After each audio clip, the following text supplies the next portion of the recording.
My name is Annette Steele. Today I will be discussing motivational interviewing.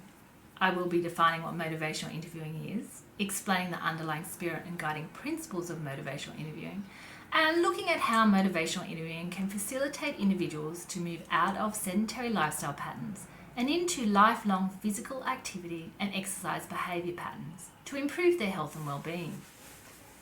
It is well evidenced that sedentary behaviour and low levels of physical activity are major risk factors for chronic health conditions. Insufficient physical activity leads to a greater risk of heart disease, type 2 diabetes, as well as osteoporosis. Being physically active has been shown to improve not only physical health, but also mental health. Most people are aware that physical activity is good for them, and sedentary behaviour is bad for them. So why is it then that people just can't seem to get moving and keep moving? Put simply, it's hard. Changing long-term entrenched health and lifestyle behaviours is not an easy task, and facilitating others to make and adhere to changes is a major challenge. When change is hard, it is often due to ambivalence. Ambivalence is where individuals have reasons for and against making change. Essentially, individuals have competing motives and on one hand want to make changes and at the same time have reasons for not making the changes. They are stuck in a state of ambivalence.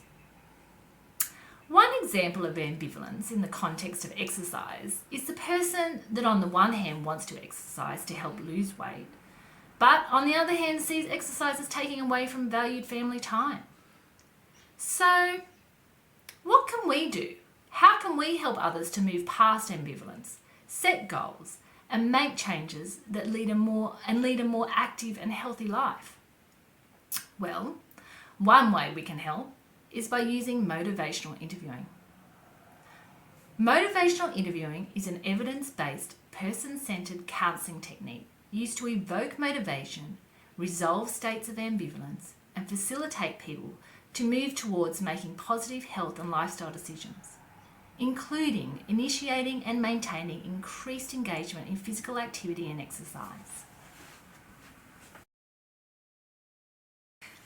The underlying spirit of motivational interviewing is collaboration, evocation, and honouring of client autonomy. When guided by the spirit of motivational interviewing, the practitioner uses a collaborative interviewing style, as opposed to an authoritative style. A partnership is formed, and the practitioner and client are jointly involved in the decision-making process. The practitioner recognises and values the client as expert, and that they know themselves best. When guided by the spirit of motivational interviewing, the practitioner does not assume that the client lacks the skills and/or knowledge to be motivated, but rather works with them to evoke existing motivation to overcome ambivalence and bring out their readiness to change. Honouring autonomy involves the practitioner respecting the client's right to make their own choices and decisions. And whilst the practitioner may provide knowledge and advice, ultimately it is up to the client to decide whether to make changes, what changes to make, and how to make these changes. There are 4 guiding principles of motivational interviewing, and these can be represented by the acronym RULE. R, resisting the writing reflex. U, understanding the individual's own motivation.